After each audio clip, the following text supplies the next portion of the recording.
Alors, on va commencer par voir ici un modèle de ce qu'on appelle les dolmens, c'est-à-dire, en gros, ce sont des sépultures.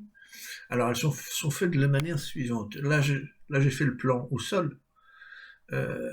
Ces morceaux-là, ce sont des roches qui ont été découpées par l'homme, enfin extraites par l'homme, qui sont posées debout, d'accord, on va voir dans la simulation. Elles sont toutes posées debout, rectifiées à la hauteur, bien calées, et ainsi de suite. On va en reparler. Et une fois que la périphérie et cette forme est obtenue, ce qu'on appelle un dolmen à couloir avec chambre, ici la chambre est ici, le couloir est ici, on va déposer des dalles plates au sommet des orthostates, ça s'appelle comme ça, d'accord. La grande chambre, des fois, est couverte simplement par une seule dalle. On imagine la taille et le travail qu'il a fallu, parce que ça, c'est à peu près à hauteur d'homme. On va le voir dans la simulation. Donc le plan au sol, ça donne à peu près ça. Ici, c'est le schéma d'un dolmen simple à couloir. Il se situe à Carnac. Il s'appelle le Kercado. Il est situé, je donne les coordonnées GPS, pas loin de Carnac. Alors le problème, c'est qu'on le verra jamais, vous le verrez jamais de l'extérieur, parce que il est recouvert d'un tumulus, c'est-à-dire en gros de terre et de pierre. En gros, on peut dire ça comme ça. Par contre, on peut le visiter de l'intérieur. Voilà. Alors, on va regarder un petit peu comment c'est fait un peu ce genre de choses.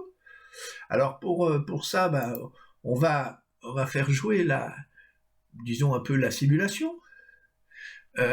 Voilà ce qui se passe quand on construit un dolmen. Vous voyez, on pose les orthostates verticalement, on les cale au sol, dans des fosses de calage, ça s'appelle comme ça, des trous avec des pierres. Alors, on pose donc ces grandes dalles que l'on a extraites, et une fois qu'on les a posées, les unes à côté des autres, voilà, tout ça, ce sont les orthostates, bien sûr. Voilà, et on vient poser dessus les dalles de couverture. Ça s'appelle des dalles de couverture.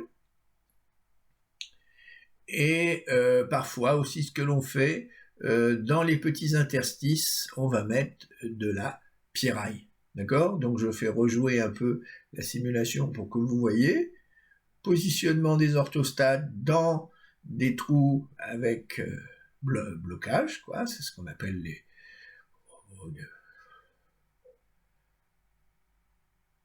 Voilà. Alors chaque dalle représente une sacrée quantité de matière. Il faut une quantité de personnes assez importante pour les déplacer. Et on vient poser la dernière ici, dalle de couverture. Voilà, je manipule à la main pour finir, pour que vous voyez. Voilà, d'accord ? Et là, vous avez votre dolmen en entier. On peut voir. Alors ça s'appelle donc une chambre avec couloir. D'accord ? Alors, je vous rappelle que ceci est mis à l'intérieur d'un tumulus, comme les photos vont vous le montrer.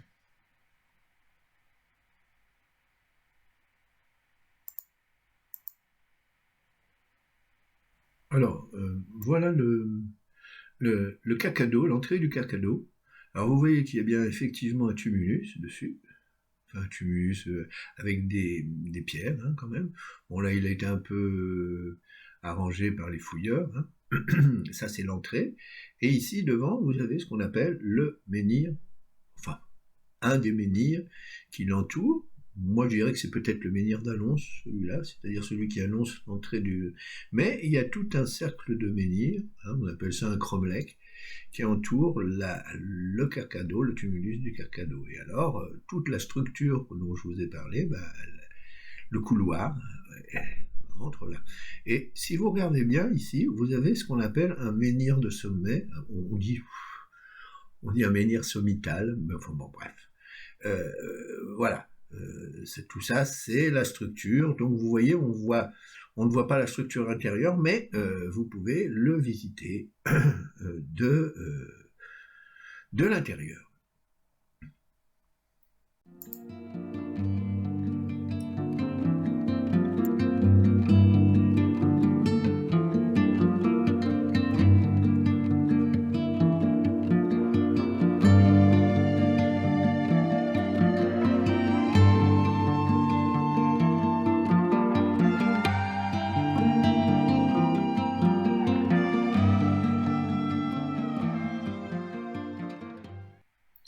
Alors, dans cette deuxième partie, on peut remarquer qu'on a cette fois une trace au sol qui est différente.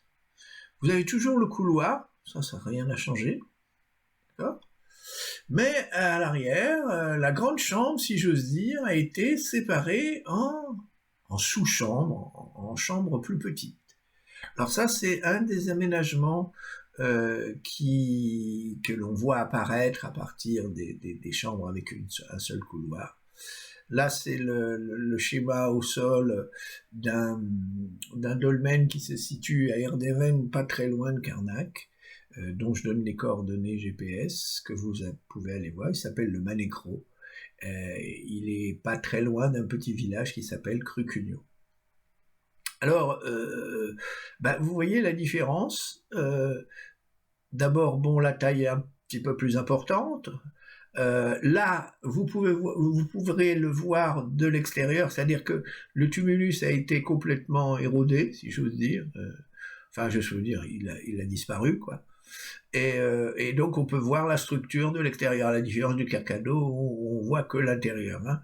Là vous verrez l'extérieur et l'intérieur, et vous verrez donc cette structure étonnante qui est faite alors avec des chambres. Alors les archéologues se sont posé des questions, pour quelles raisons, est-ce qu'il y avait des familles, on ne sait pas. Alors bon, ce qu'il faut savoir, c'est que malgré tout, ce sont tous ce qu'on appelle des monuments funéraires, c'est-à-dire qu'en gros, ils servaient à enterrer les morts. Le problème, si vous voulez, c'est que en Bretagne, parce que des dolmens, il en existe ailleurs aussi, en Bretagne, le problème, c'est que les corps, s'ils ont été mis il y a, on va dire 5000 ans plus, les 2000 qui nous séparent de zéro, c'est-à-dire en gros c'est sur 7000 ans, hein. La Terre étant acide, les restes humains n'existent pas. Alors au Carcado, ils ont trouvé quand même quelques petites choses qui sont d'origine humaine, mais dans d'autres cas, par exemple ici, on n'a rien trouvé. Mais on sait, par d'autres dolmens qui ont été trouvés, cette fois quand on remonte un peu le long du bassin parisien, où il y a aussi cette culture. Alors la culture qui semble être à l'origine de tous ces monuments, c'est ce qu'on appelle la culture rubenaise. C'est des gens qui viennent de l'Eurasie. Ils sont venus d'Afrique, bien sûr, mais en gros, il y a eu une pause, entre guillemets, au Proche-Orient, et ensuite, il y a une partie qui est venue par l'intérieur des terres, donc de l'Est du Proche-Orient jusqu'à l'Europe, en passant du côté du Danube. Et puis il y a une autre partie aussi qui est venue aussi, mais cette fois par mer. C'est un autre mouvement, un autre groupe, si j'ose dire, qui lui s'appelle, qu'on a surnommé le Carnial. Alors ces noms Carnial, Rubarnais, ils viennent du fait que les poteries qu'ils ont utilisées on en a retrouvé des restes, et les dessins qu'il y a dessus ne sont pas les mêmes. Pour le rubané, ce sont des rubans, des dessins en ruban, et pour le cardial, ce sont des traces de coquillages de cardium. Le cardium, c'est un peu comme, allez, on va dire une coque, hein. Une coque, vous savez, avec les dents, là, comme ça, et ça fait des traces comme ça. Donc les deux populations ce sont une par le sud et une par, disons, par l'est. Nous, en Bretagne, c'est surtout le rubané qui est venu, et c'est ces gens-là qui ont créé ces sépultures ici. Et donc, vous retrouvez leurs traces le long de leur cheminement du Danube jusqu'à la Bretagne, et par exemple le long du bassin parisien ou un petit peu après, vous avez cette fois des endroits où c'est calcaire, où là on a retrouvé des corps, hein. Par exemple la chaussée Tirancourt, qui était une allée couverte connue, enfin une allée, c'est-à-dire, bon, en gros c'est un grand couloir où il y a quelques petites cloisons, et là on a retrouvé des squelettes et des choses comme ça. Pourquoi? Parce que le sol était calcaire, d'accord. Voilà. Alors, donc revenons ici à notre dolmen. Vous voyez, un dolmen cette fois séparé en cases. Alors on peut supposer que donc chacune des cases était réservée à une famille, parce que bon, malgré tout, fallait élaborer ça, fallait le faire construire, fallait les gens qui aient quand même un certain pouvoir pour réunir un nombre de personnes suffisant pour trimballer des choses qui pèsent plusieurs tonnes, hein. Les dalles de couverture, faut les lever là-haut, hein. On fait pas ça à 4-5. Donc voilà. Voilà quelques idées pour vous montrer. Alors maintenant, on va voir comment, un peu comme on l'a vu pour le Carcado, comment on peut simuler la construction. Voilà, par exemple. Vous voyez, les orthostates, pardon, excusez-moi, descendent, viennent.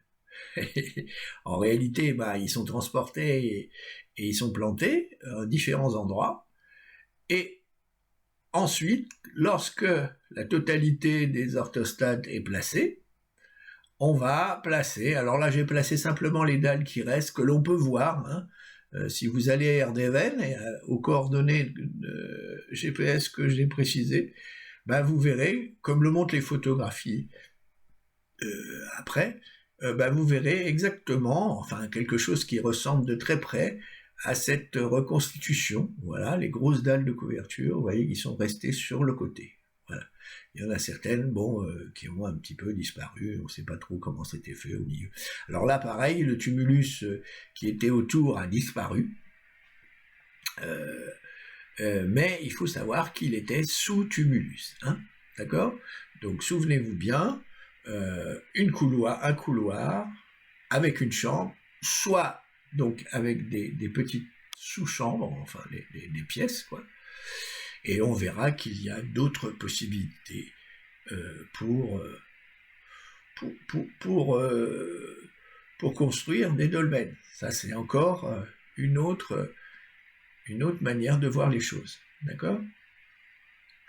Voilà.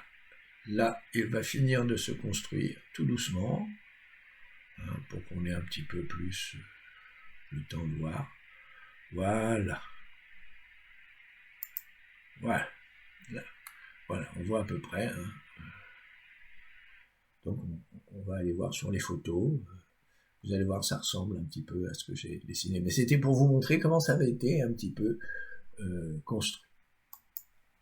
Alors, deuxième visite en image. Voilà le Manécro vu de côté, hein. C'est-à-dire que l'entrée se situe par là, hein. Et voilà le couloir, et voilà ici l'arrière, c'est-à-dire la grande chambre subdivisée, on va dire ça comme ça. D'accord?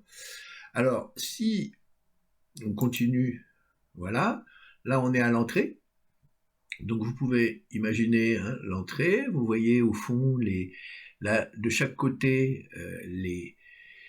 les bords de la grande structure qui est au fond, et donc qui est en réalité des chambres, hein, séparées, à la différence du Carcado là qu'on ne voyait pas, mais là vous voyez que le tumulus a disparu, a été, bon, on peut dire érodé. Il y a même des pierres qui sont restées sur le côté, et puis il manque les dalles de couverture ici. Et on va continuer un petit peu. Alors là, ça c'est une prise en hauteur. Donc vous voyez quelques dalles que vous avez pu voir dans la simulation. Voilà les dalles de couverture du couloir. Ici, une dalle pour une chambre latérale, enfin une partie latérale, une chambre latérale. Une autre ici, une autre au fond et une autre ici. D'accord ? Alors au milieu, on dit ça aussi que c'est un transept. Bon, ça se discute aussi. Hein. Voilà. Alors on continue un petit peu. Alors là, c'est de côté. Hein. Vous voyez que l'entrée est par là. Et on regarde de côté les chambres. Vous voyez que les structures un peu là se sont affaissées. Ainsi de suite. On continue encore. Alors voilà l'arrière. Hein. Donc on voit les parois, hein, les dalles de parois qui constituent les 1, 2, 3, 4 pièces, si j'ose dire, de l'arrière. Hein. D'accord ? En réalité, celle-là, c'est une grande pièce. D'accord ? Voilà. Et ça, c'est complètement vu de l'arrière. C'est-à-dire, bon, ça, c'est ce qu'on pourrait appeler... on dit que c'est les dalles de fond, hein, on va dire ça comme ça. Et là, vous avez les dalles de couverture. Et donc là, il manque une structure qui permettrait de couvrir le reste. D'accord ? Et là, vous avez l'entrée. Donc on voit exactement la perspective du monument. Hein.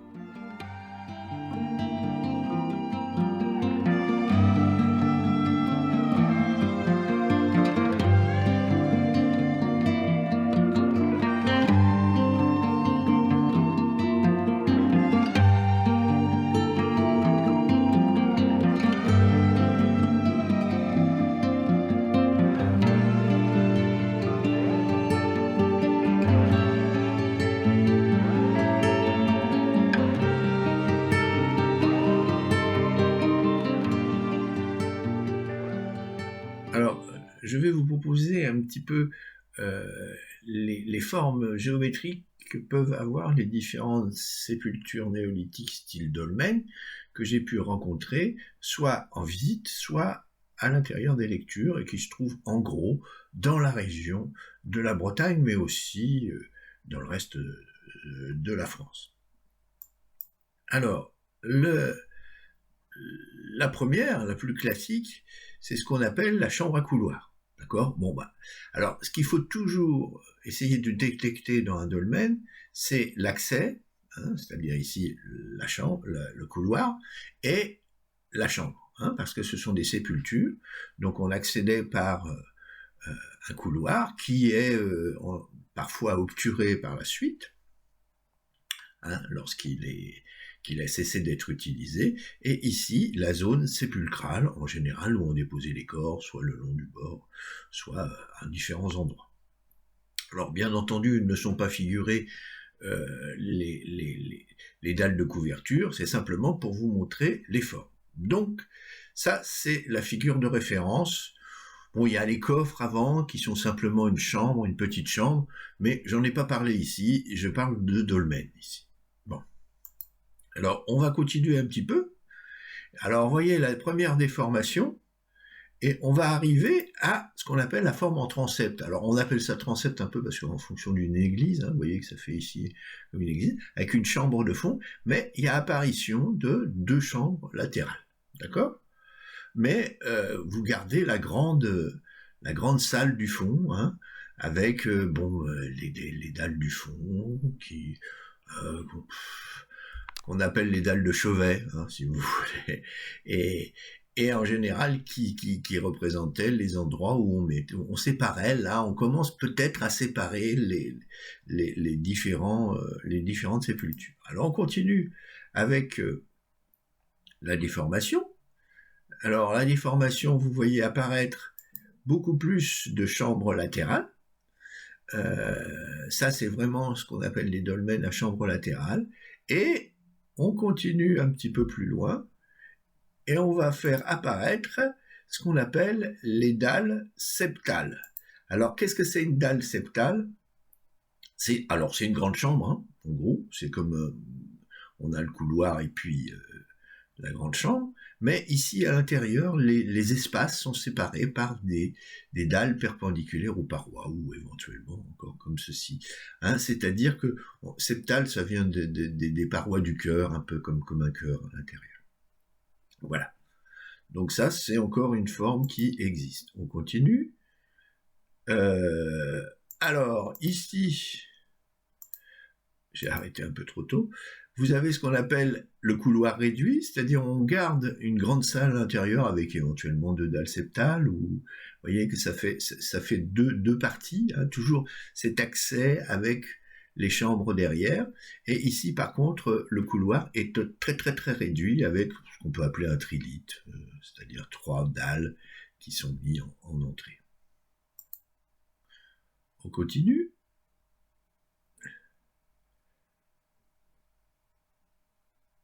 Alors là, cette fois, stop, voilà, on a une forme en T, ce qu'on appelle, c'est-à-dire c'est une très grande salle qui est avec sur le côté une petite entrée. Voilà, ça c'est aussi une forme qui existe assez souvent. Alors, après, on va tomber dans ce qu'on appelle les allées couvertes.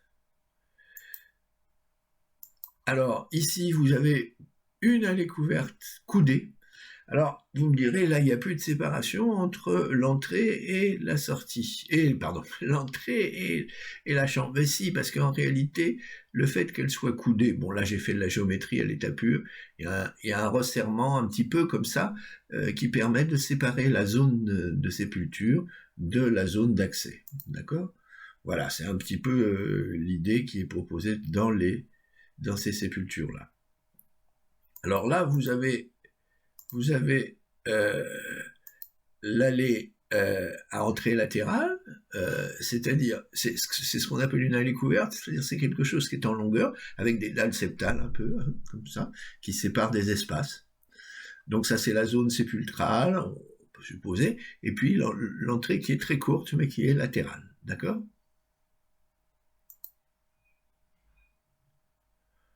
Voilà, et là, on arrive sur la version la plus courante, par exemple, dans le bassin parisien, c'est ce qu'on appelle les allées couvertes. Les allées couvertes à dalles septales, parce que bon, il y a encore des séparations. Et cette fois, l'entrée se fait par l'avant, vous voyez, le petit couloir, la zone d'accès est là. Vous avez 2 dalles qui servent un petit peu à rétrécir l'entrée, et vous avez la zone de sépulture qui est derrière. Voilà. Donc voilà la synthèse en gros de l'ensemble des formes que vous pouvez rencontrer. Bien sûr, il y a des variantes, hein. Je vous ai donné les plus grandes formes qu'on pouvait rencontrer.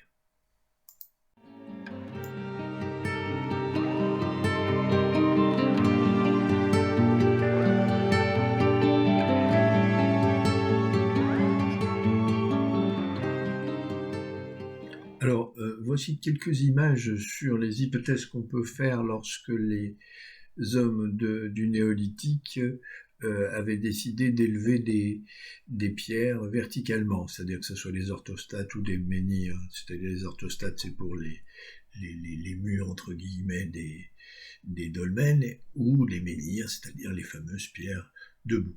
Alors là, ici, la première représentation, on vous montre quelques hommes, hein, bien sûr, je ne vais pas représenter tout le monde, parce que on imagine qu'ils étaient beaucoup plus que ça, parce que les charges à transporter sont énormes. Alors là, vous avez donc des hommes qui creusent une fosse en préparant des pierres et des troncs d'arbres qui vont servir à transporter la roche qui va rentrer à l'intérieur, c'est-à-dire la pierre qui va être levée. Donc vous voyez, ils ont quelques outils. Alors les outils, on peut en avoir une idée, on en a retrouvé certains. C'est par exemple des cornes de cerf qui ont été utilisées une partie. Vous avez des omoplates aussi, des omoplates d'animaux qui sont utilisées pour creuser. Voilà, enfin quelques idées afin de creuser la fosse. Alors, la deuxième partie du travail consiste bien sûr à transporter les fameuses pierres. Alors là, évidemment, bien sûr, je n'ai pas représenté la totalité des gens, d'une part parce que c'est assez lourd à travailler en 3D. Et alors vous voyez qu'il y a une partie de l'équipe ici qui est en train de tirer les dalles pour l'amener sur le bord de l'excavation qui a été faite et qui a été bordée de pierres. Pendant qu'une autre équipe prépare des troncs pour faire rouler progressivement la roche en question de proche en proche, hein. C'est-à-dire prend les troncs de derrière pour les mettre devant d'une manière transversale. Ils en ont de rechange aussi, et puis ici c'est les rails qu'on peut imaginer qu'ils aient mis pour faciliter le roulement des rouleaux transverses. Voilà, tout ça c'est de l'imagination, hein.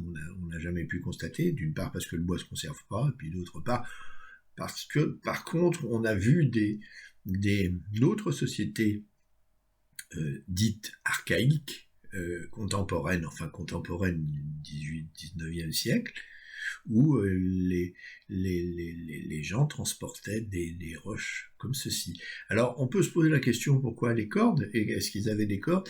Eh bien il semblerait aussi que ces gens-là étaient voisins de la mer, hein, puisque en Bretagne par exemple, ils sont pas loin de la mer, et donc on suppose aussi qu'ils utilisaient des cordes tressées avec des lianes ou avec d'autres choses, des fibres de bois, parce que ils utilisaient des bateaux et des choses comme ça. Ils pouvaient donc éventuellement avoir des cordes. Alors si on continue dans le plan de travail, si j'ose dire, maintenant, vous voyez, la manière dont on essaye de basculer, parce qu'il ne suffit pas de la ramener sur le bord, il faut la basculer. Alors on utilise ce qu'on appelle une chèvre, hein, c'est un instrument qu'on voit utilisé dans l'Antiquité, et même dans l'Antiquité très ancienne. Alors là aussi, le nombre de personnes, il y en a beaucoup plus qui sont au service, et qui, à l'aide transforme la traction, si vous voulez, pour lever la pierre et la faire glisser dans le trou. Et vous avez des servants à l'arrière avec des bras de levier qui essayent de faciliter. Et alors, vous pouvez remarquer qu'ici, il y a des rochers, hein, des petites pierres qui sont mis pour le calage, hein. Donc progressivement, on arrive à faire basculer la pierre. Bon, il faut une 50aine de personnes, hein, pour une pierre qui fait dans les 15 à 20 tonnes, quoi. Voilà. Alors une fois qu'elle est dressée, comme alors qu'on vient, vous voyez, chacun des servants, si j'ose dire, arrive avec d'autres pierres pour caler la fosse de calage. Alors on a imaginé que on utilisait un peu des troncs pour frapper les pierres pour qu'elles s'enfoncent mieux. Les voilà qui finalisent le travail du positionnement de l'orthostate. Voilà. Donc tout ça, c'est des hypothèses, hein, bien sûr, qui sont celles qui sont faites par les archéologues, par certains archéologues, pour le levage des pierres qui vont...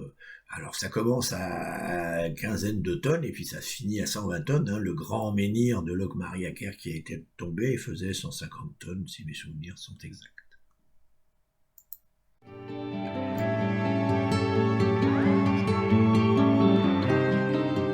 Alors, juste pour démarrer la suite un petit peu de ce qu'on a fait sur la mise en place des dolmens ou de ce qu'on appelle des orthostates ou de ce qu'on appelle les menhirs, on va supposer que les néolithiques ont fini par poser l'ensemble du tour du dolmen. Maintenant, on a une hypothèse, parce qu'il reste à poser les dalles de couverture, qui sont des dalles très lourdes, hein, 15-20 tonnes, même des fois beaucoup plus. Une des hypothèses posée par les archéologues, c'est d'abord, on remplissait le tour du dolmen pour maintenir les dalles de mur, hein, on peut appeler ça comme ça. Et puis aussi, on faisait un remplissage, disons, on a changé un peu de produit, un remplissage en matériaux assez légers pour le maintenir, mais facile à retirer, hein, parce qu'après on le retire. Et puis, on utilisait les pans inclinés latéraux pour faire glisser les dalles de couverture sur le sommet du dolmen, en faisant par exemple quelque chose comme ceci, vous voyez. Bon, alors bien sûr, le nombre de serveurs est beaucoup plus, est très très très faible par rapport à ce qu'on peut imaginer. Pareil, la chèvre dont on a déjà parlé est beaucoup plus, un peu faible, mais voilà, en gros, on faisait glisser donc les dalles de couverture sur le pan incliné et on les ramenait dessus, d'accord? Et puis après, bien sûr, ce qu'on faisait, on vidait, hein, le remplissage ici central, c'est-à-dire on effectuait ceci. Et on laissait la terre à l'extérieur, hein, parce qu'éventuellement ça peut servir pour le tumulus ou pour le cairn qui viendra après. D'accord? Voilà. Hein, c'est une méthode qu'on peut imaginer assez possible, parce que, par exemple, pour les pyramides, elle a été employée assez souvent. D'accord?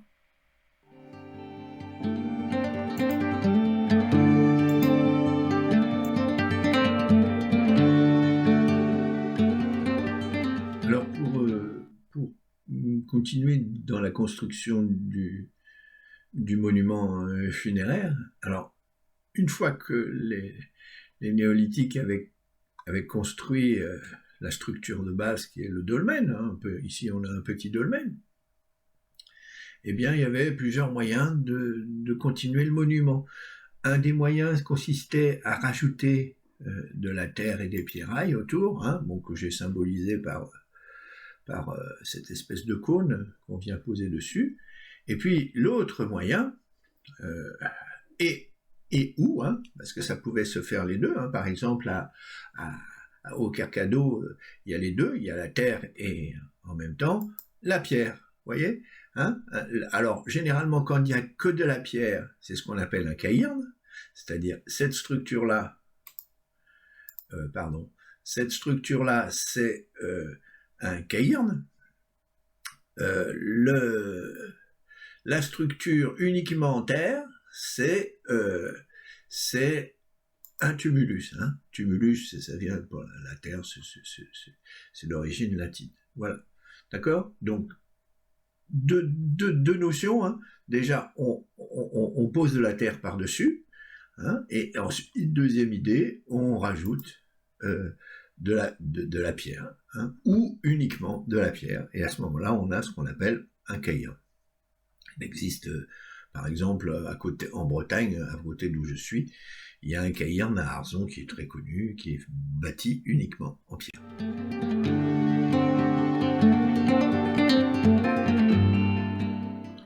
Alors, pour terminer, juste un petit fond de carte pour expliquer en même temps la chronologie d'arrivée des néolithiques au Morbihan pour construire les dolmens, et leur point de départ, le Proche-Orient, ici, ce point vert. Alors vous allez voir aussi des dates s'afficher qui sont en années avant notre ère.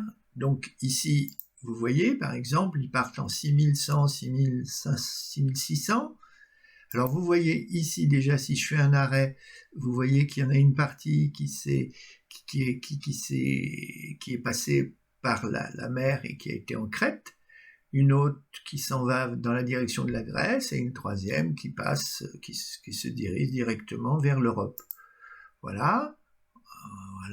Donc en 6100, en 5100, 5800, certains néolithiques vont en Grèce, les autres continuent au travers des Balkans, hein, Et puis après, il y a encore des dispersions. Une partie s'en va au travers de la mer, en Italie, en Sicile, et d'autres continuent soit plus au nord, soit à l'est. Et ce qui va nous intéresser, c'est ceux qui sont en gros en 5500, 5300, qui viennent de l'est, qu'on appelle les Rubani, alors que ceux qui arrivent, vous voyez, par le sud, qu'on appelle les Cardiales, eh bien tout ça va se rencontrer. Alors une partie va s'en aller vers l'Espagne, dans le Cardial, et une autre partie va remonter vers nous, en Bretagne.